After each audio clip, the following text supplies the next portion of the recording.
of starting somewhere. We'll start with that one. That was Emma's selection.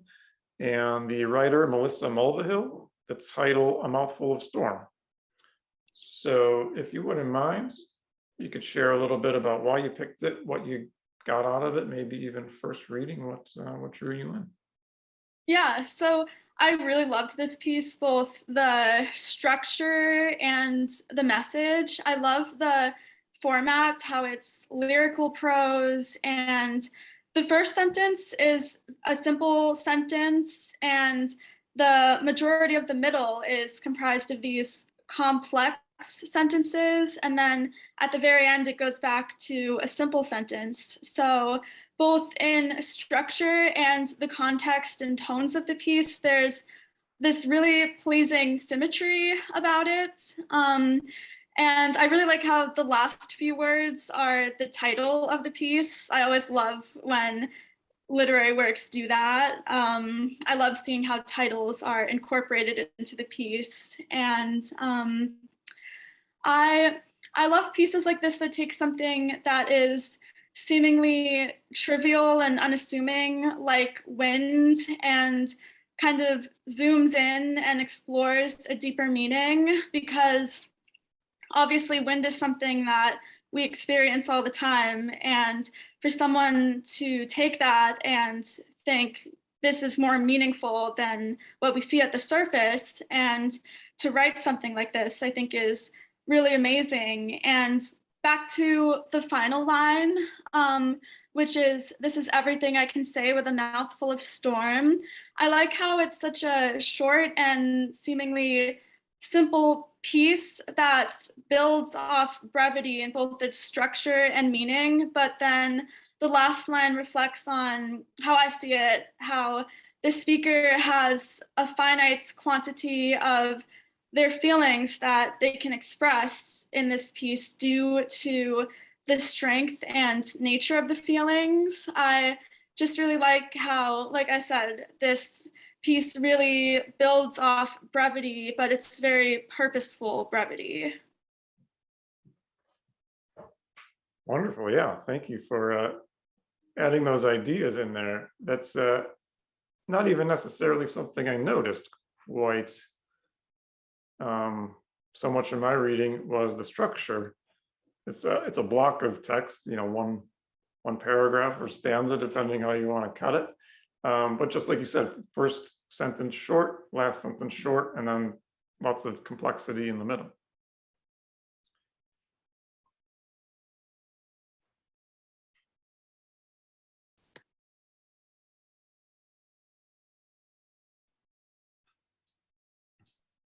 Any other ideas on this one? Anything you liked about it? I'm going to have to consult my notes, but Kathleen, did you want to chime in or have any initial thoughts, particularly because they both have what I think maybe a little bit of an environmental itch to them, though the second one is much more in that vein. But Kathleen, any initial ideas? They do, that piece does reference the environment, and the environment as experienced by a self. I felt that it was very personal, and that line, "A mouthful of storm," I mean, you just can't beat that. It's so visual and visceral, and I think work that I am very attracted to is work that I can see as well as feel.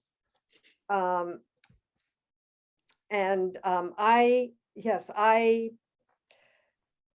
did not pick up on the structure in the way that you're picking up on it, because I'm not a poet.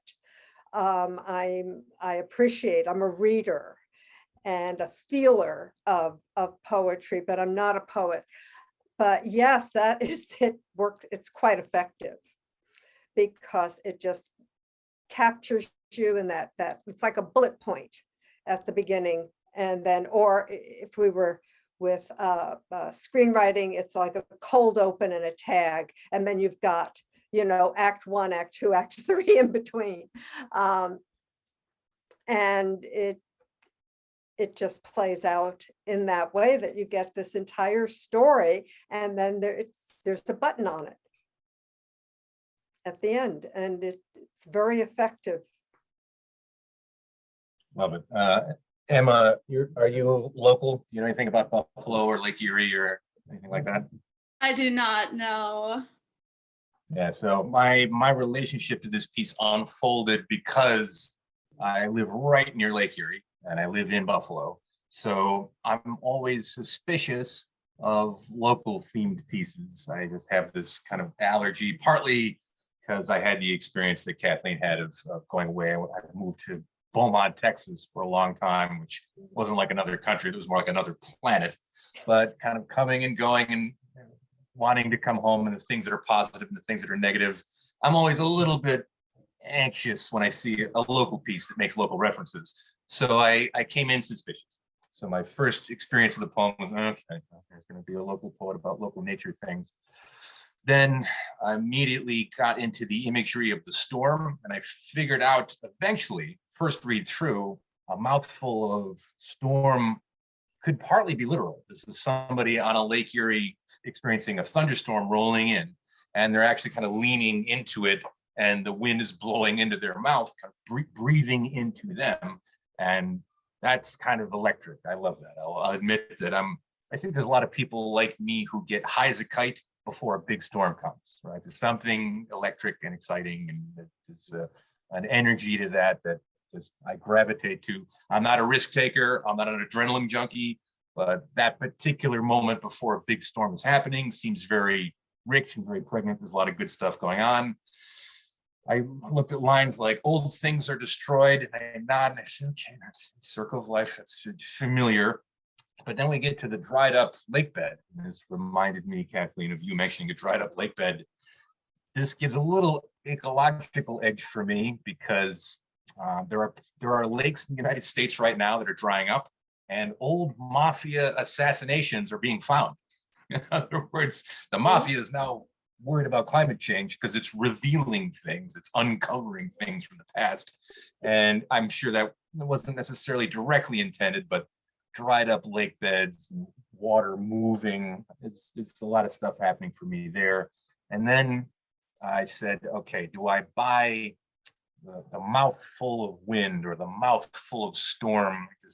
There's a movie called A Box of Moonlights. Is that a little forced?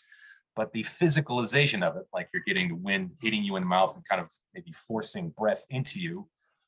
Then there's an equation of wind or time, like wind and time might be something that are forces that are kind of moving things forward, moving lakes, moving glaciers.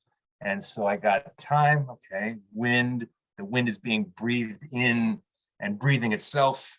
We got Brahma, the breath being breathed into is like the many versions of God.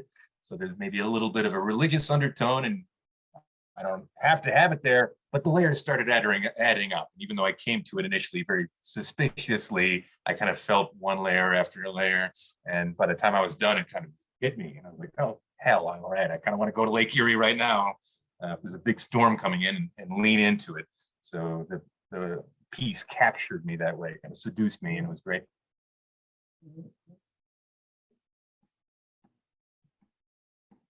Oh, you're on mute. The immortal words. At least I got to say it first. And I like that too. The breath thing is what caught my attention, but I think you're on to something. Yeah, because I mean, there is creation and destruction.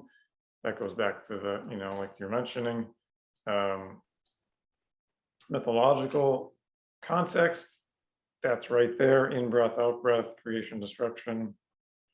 We got it. So yeah, I think those things, those elements are in there. If you want to make the connection. So yeah, I like that you mentioned that, because that's not something I noticed again on first or second read even. Yeah, I ended up, I had highlighted one sentence kind of midway. And this is it. I say, please carry me, but not forever. And they say, please understand that nothing gets made until all old things are destroyed. And that hit me.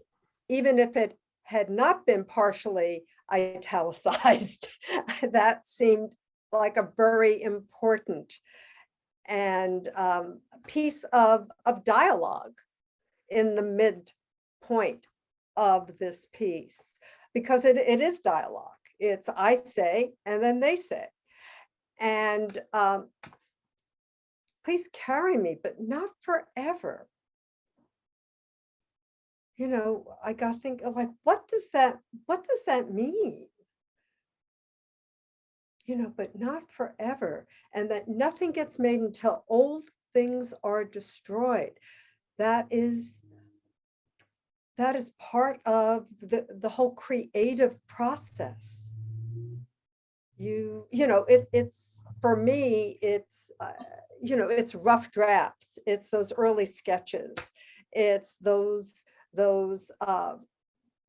impulse to create that often is a good beginning, but it's not the finished, it's not the completion of it. Because it's very impulsive. It's a flash. And for me, the important thing in my creative practice is to retain that inspiration, whatever you want to call it, but then bring my knowledge and my craft to the forming of something that then can communicate to others. And so that whole, you know, talking about nothing gets made until things are destroyed, spoke to me in terms of my creative life, but just life in general. But I'm still mulling over, please carry me, but not forever. Because I have felt that way. It's like, you know, somebody take care of me, you know, do something for me, you know, help, but do not control me. You know, there's no free lunch. So if I accept something from you, you know, I know you want something back, but it's like, you know, what is that price that I'm willing to pay? And, you know, I don't want to be indentured to anyone for hauling me around, you know, metaphorically or literally. And then there's the important word too in that section, the all old things. That just adds that kind of, there's a little more of a moment of pause, and you say, well, I don't want all old things destroyed. Mhm. Those the old things over there, that's fine, get rid of those old things, but I like some of them. But yeah, that's just the nature of that's why it does have that the depth of it, and that finality of it, where, like you said, there is that appeal. Possibly some people might have that appeal, Chris, of a storm coming or watching it come down the lake, and the anticipation maybe, or something that's you know, and the change. inspiration factor, and I think I'm out of my pay grade right now, but I think inspiration and aspiration and in spiritus sanctus all have some kind of Latin relationship, so that breath and inhaling or being breathed into kind of all, I hope, tie into each other in a way that I think thematically scans perfectly. Because you do feel inspired when a storm's coming, or I do. If they're not related, they should be. Yeah, I think the words forever and destroyed are really interesting here, and how they kind of go together. And like Kathleen was saying, I've gotten that feeling too of like, I want to be carried. I want someone to support me and be with me in whatever way that may be, but not forever. You know, it's that feeling of like, I want to be my own person. I want this thing that is gonna satisfy this craving, but just know that it's like, it has to be fleeting. I feel like a lot of good things in life have to be fleeting, and that's what makes them so good. Mhm, mhm. And there's that knowledge that they are fleeting that make them especially sweet. Also in that sentence, that very brief sentence there, please is stated twice. It's not a command. It's please. I mean, it's, very polite. And I've been thinking about that word in the context of the carry me, and also nothing gets made until all things are destroyed. And there's please and please. Nice, yeah. Yeah. Thanks for your thoughts on this one. Because- Let's take a, did you have something? I mean, just as to bookend this, I feel generationally, I have an obligation, being exactly the age that I am, 39 3/4, to mention the line from, I don't know who the band is, but it's a song called Closing Time, which was the obvious successor to Piano Man by Billy Joel, which has the quote in it, every new beginning comes from some other beginning's end. And I felt that articulated more intelligently and thoughtfully here, even without the music. You ready for this? The band name, anybody know the band name? Semisonic. Ah, Can't stump me. That their only album ever. And we did not talk about this. Anything from Yeah, them ever one hit- again. One hit wonder, 90s one hit wonders, can't stop me. So yeah, that is a good way to bookend it, as you said.